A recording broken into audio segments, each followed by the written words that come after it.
اور اس زمانے میں تو اللہ کسی کو یتیم نہ بنائے بھائی. دعا کرو بچوں کے باپ اللہ زندہ رکھے, ماں بھی زندہ رکھے, باپ بھی زندہ رکھے. کیونکہ اس زمانے میں جب باپ مرتا ہے پہلے تو چاچا ماچا تھوڑا سا خیال کر لیا کرتے تھے. آج کل فیملی پلاننگ والوں نے اپنے ہی 2 بچوں کو بوجھ بنا دیا ہے کہ 2 سے زیادہ ہوں گے تو عذاب میں آ جاؤ گے. تو وہ دوسرے بھائی کے بچوں کو لے کے کہاں سے پالے گا؟ نہیں یاری میرا خیال ہے بات. یہ جو یہودیوں کا نعرہ لگا ہے نا 2 بچے ہی اچھے, اس سے اولاد کو لوگوں نے بوجھ سمجھنا شروع کر دیا ہے. جبکہ پہلے لوگ اولاد کو نعمت سمجھتے تھے. وہ کہتے تھے چلو ہمارے کم ہے تو بھائی کا انتقال ہو گیا تو اس کے بچے کو ہم اپنا بیٹا بنا کے پالیں گے, ثواب بھی ملے گا اور اولاد بھی مل جائے گی. پہلے قرآن اندازیاں ہوتی تھیں اس پہ. زکریا علیہ الصلوۃ والسلام کی جو زوجہ تھیں حضرت مریم کے والد بچپن میں فوت ہو گئے تھے, یتیم تھی. تو قرآن میں آتا ہے کہ ان کے کیا ہوا, جو ہے وہ قرآن اندازی ہوئی کہ مریم کو کون لے گا. سارے خاندان والے کہہ رہے ہیں بچی ہم پالیں گے, وہ کہہ رہے ہیں ہم پالیں گے. یہ وہ دور تھا جب لوگ فطرت پہ تھے, نیچر پہ تھے, بھئی اولاد مل رہی ہے. تو یہ کس کے نام قرآن کھلا؟ حضرت زکریا کے نام, جو خالو تھے. خالہ کے نام قرآن کھلا, بھئی خالہ پالے گی. پہلے زمانے میں خالہ کہتی تھی چلو میری بہن کا انتقال ہو گیا تو اس کے بچے کو میں پالوں گی, مجھے فری میں اولاد مل گئی. آج کیا ہوتا ہے بھئی اپنے نہیں پل رہے تو ہم دوسروں کو لے کے کیوں پالیں؟ نہیں یاری میرا خیال ہے بات. تو اپنے آپ کو اس خول سے نکالو, اولاد کو اللہ کی نعمت سمجھا کرو. اولاد بوجھ نہیں ہے. یہ جو کہا جاتا ہے نا اولاد بوجھ ہے, یہ یہودیوں نے بوجھ بنا کے پیش کیا تمہیں. اولاد آنکھوں کی ٹھنڈک ہے, اولاد نعمت ہے, تفریح کا بہت بہترین ذریعہ ہے. بچپن میں آنکھوں کی ٹھنڈک ہے, جوانی میں تمہارا بازو اور سہارا ہے. نہیں یاری میرا خیال ہے بات سمجھ میں آئیں گی نہیں ایسی باتیں. ابھی پھر کوئی ڈرامہ دیکھو گے, کوئی فلم دیکھو گے جس میں دکھایا ہوگا مولوی صاحب کے اتنے سارے بچے کیسی ٹینشن میں ہیں. تو کوئی ٹینشن میں نہیں ہوتا, اس سے خوشی ہوتی ہے, انسان کی صحت اچھی ہوتی ہے کیونکہ اپنے بچے ہیں. بڑا مشہور مقولہ ہے نا, بیوی ہمیشہ دوسرے کی اچھی لگتی ہے اور بچے اپنے اچھے لگتے ہیں. آپ کو وہ بچے اس لیے بوجھ لگ رہے ہیں کہ وہ آپ کے نہیں ہیں. جس کے ہیں اس باپ سے پوچھو اس کو کتنی خوشی ہوتی ہے ان کو دیکھ کے. بہت مشکل ہے سمجھانا. تو میں یہ عرض کر رہا ہوں کہ یہ جو سوچ بنی ہے نا, سوچ 2 بچے ہی اچھے, اس کا نقصان کیا ہے کہ آپ کا بھائی اگر ایکسیڈنٹ سے مر گیا, اس کے بچے ہیں تو آپ اس کو رکھنے کے لیے تیار نہیں ہوتے. خدا کی قسم دل خون کے آنسو روتا ہے جب عورتوں کے فون آتے ہیں میرے پاس, بیوہ عورتوں کے. ایک 25 سالہ لڑکی کا فون آیا کہ میرے شوہر کی موت واقع ہو گئی ایکسیڈنٹ میں, 4 بچوں کو اکیلی پال رہی ہوں, میرے دیور میرے ساتھ دینے کے لیے تیار. بولو بھائی نہیں ہے. اب اس لڑکی کی اپنی شادی کی عمر ہے لیکن وہ اپنا بھول کے اپنے بچوں کی فکر میں لگی کہ ان کی کیسے ہوگی, یہ کیسے پلیں گے. دیور نکالتا ہے گھر سے جا کے جاب کرو, ہم نہیں پالیں گے اس کو. اللہ کے عذاب سے نہیں ڈرتے خدا کی قسم. تم اس سے شادی نہیں کر سکتے اپنے بھائی کی بیوہ سے, اس پر تو تمہیں جو ہے نا وہ ایسا ہندوؤں نے بنا دیا ہے. ہونا یہ چاہیے کہ جب جوان بھائی مر گیا تو اس کی بیوہ سے دیور کو شادی کرنی چاہیے, چاہے وہ دوسری کر رہا ہو.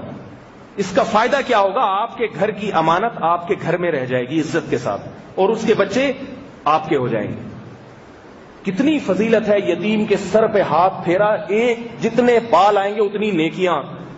وہ بچے مستقبل میں آپ کا سہارا بھی بنیں گے, کما کے بھی کھلائیں گے. بیٹیاں ہیں تو آپ بڑھاپے میں آپ کی خدمت کریں گی, اور جنت کمانے کا اس سے بہترین ذریعہ نہیں. اور آپ کو ایک بیوی بھی مل رہی ہے, لیکن مر جائیں گے, زہر کا پیالہ پی لے گا, اس پر آمادہ نہیں ہوگا. یہ کہے گا یہ ٹھیکہ مفتی طارق مسعود صاحب کا ہے, یہ اسی کو شوق ہے ایسی فالتو باتیں کرنے کا ممبر میں بیٹھ کے. ہم ایسی, خدا کی قسم یہ تہجد یہ اشراق کسی کام نہیں آئے گی قیامت کے دن اگر اس نظام کو فالو نہیں کرو گے جو محمد صلی اللہ علیہ وسلم دے کر گئے ہیں. خون کے آنسو رونے کا دل کرتا ہے جب ایسی لڑکیوں کے فون آتے ہیں کہ ہمیں اپنی عزت کو بچانا مشکل ہے. سانسیں منہ پھیر لیتی ہیں, انہیں نکلو یہاں سے, نکلو, یہ بچے نہیں ہم رکھیں گے, کون پالے گا ان کو, کون کمائے گا. یہ سارا ڈراموں اور فلموں نے ذہن بنایا ہے. نہیں آ رہی بات, کیونکہ جب اپنی اولاد 2 سے زیادہ اچھی نہیں لگتی تو بھائی کے بچے کہاں سے اچھے لگیں گے جو 4 ہیں, جو 2 بھی نہیں ہیں. وہی نظام لے کر آؤ جو محمد صلی اللہ علیہ وسلم دے کر گئے ہیں. نبی صلی اللہ علیہ وسلم کی سیرت دیکھو. حضرت ام سلمہ بیوہ ہوئی, 2 بچے بھی تھے ان کے, تو اللہ کے نبی نے نکاح کا پیغام بھیجا حضرت ام سلمہ. بیوہ ہو گئی ہیں، اور آپ کے نکاح میں پہلے سے بیویاں بھی تھیں، نبی صلی اللہ علیہ وسلم کے نکاح میں پیغام بھیجا، یہ نہیں کہ استخارہ نکالا پہلے کہ بھیجوں کہ نہیں بھیجوں، کوئی بیوہ ہے مناسب ہے بھیج دو پیغام، کوئی استخارہ نہیں، کچھ بھی نہیں، پیغام بھیجا۔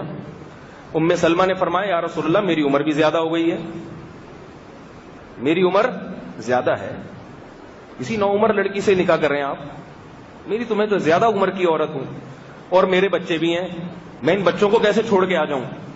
ماں چھوٹے بچوں کو نہیں چھوڑ سکتی، ماں کے لیے چھوٹے بچوں کو چھوڑنا بہت دل گردے کا کام ہے۔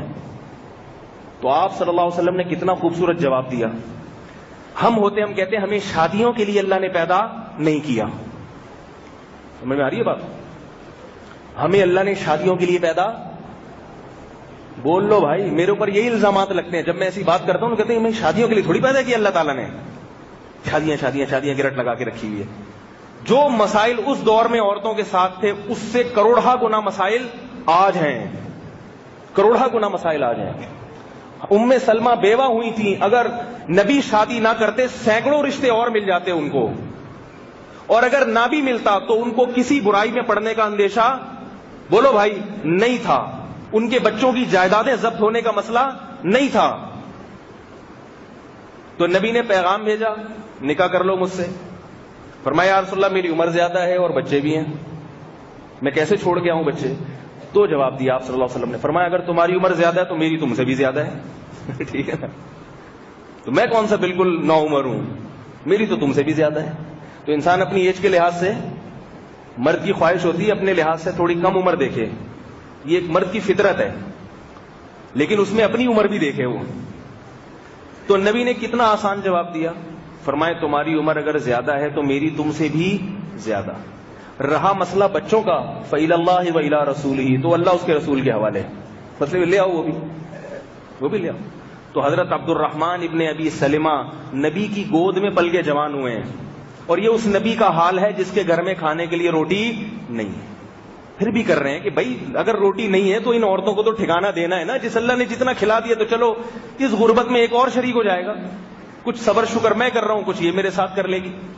اور آج خدا کی قسم بینکوں میں کروڑ روپے پڑے ہوئے ہیں، پلاٹوں کے بزنس ختم ہی نہیں ہو رہا ہے، بحریہ ٹاؤن میں پلاٹ پر پلاٹ خریدے جا رہے ہیں۔ شادی کی بات آئے گی تو ایسا غربت سے روئے گا نا جیسے اس کا پتہ نہیں، چھوڑے میں مثال بہت شریفوں والی مثال اس پہ فٹ نہیں آتی ہے، اور غیر شریفانہ مثال ممبر پہ دی نہیں جا سکتی۔ اس کا عذاب آئے گا تمہاری بہن بیٹیوں پہ، اور آ رہا ہے عذاب، ان پر عذاب آ رہا ہے۔ تو یہ علم اللہ نے کس کو دیا؟ محمد صلی اللہ علیہ وسلم۔ جب نبی صلی اللہ علیہ وسلم کو نبوت ملی نہیں تھی تو یہ علم بھی نبی کے پاس نہیں تھا، تبھی نبی نے نبوت سے پہلے شادی بہت دیر سے بھی کی ہے اور ایک کی ہے، ایک سے زیادہ نہیں کی۔ نہیں آ رہی میرا خیال ہے بات؟ پھر جب نبوت مل گئی تو اللہ نے فرمایا وَوَجَدَكَ ضَالًّا فَهَدَىٰ، اے نبی ہم نے آپ کو شریعت کے احکام سے بے خبر پایا، پھر ہم نے آپ کو شریعت کے احکام کا علم دے دیا۔ ان علم میں یہ بھی تھا کہ ان کو سہارا دینا ہے۔ تو میرے پاس خواتین کے فون آتے ہیں، خدا کی قسم خون کے آنسو رونے کا دل چاہتا ہے۔ ان گھر میں ایسے لوگ بھی ہوتے ہیں جن کے بزرگوں سے تعلقات ہوتے ہیں، اصلاحی علماء سے تعلقات ہوتے ہیں، ایسے لوگ بھی ہوتے ہیں جن کے تبلیغ میں وقت بھی لگ رہے ہیں، مگر اس اپنے گھر کی بیوہ عورت کو سہارا دینے کے لیے کوئی تیار نہیں ہوتا، کیونکہ بیوی سے ڈرتا ہے کہ میں نے اپنی بیوہ بھابھی سے شادی کر لی تو میرا سسرال میرا سر پھاڑ کے دو ٹکڑے کر دے گا۔ صرف اس چیز میں ڈرتا ہے، باقی کسی چیز میں نہیں ڈرتا۔ آپ کے پاس اگر ایسا ایک فون آ جائے تو میں پھر آپ کے جذبات دیکھوں گا کیسے ہوتے ہیں۔ ہمارے پاس صبح و شام آتے ہیں، بچے رولتے ہیں، عورت کا جیسے دیکھو ہندوؤں میں پتہ ہے کیا حل تھا اس کا؟ جوان لڑکی کا شوہر مر جائے تو ہندوؤں نے آسان حل سوچا تھا کہ اس کو بھی آگ میں جلا دو، اس کے ساتھ ٹینشن ختم۔ خدا کی قسم وہ آسان حل تھا، ایک دفعہ جلا دو ختم۔ آج جو ہمارے ہاں جس آگ میں اس بیوہ کو ڈالا جاتا ہے وہ ایسی آگ ہے جس میں کئی سال جلنا پڑتا ہے، اس کو کئی سال جلتی رہتی ہے اس آگ کے اندر۔ تو اللہ تعالیٰ نے اپنے نبی پر 3 انعامات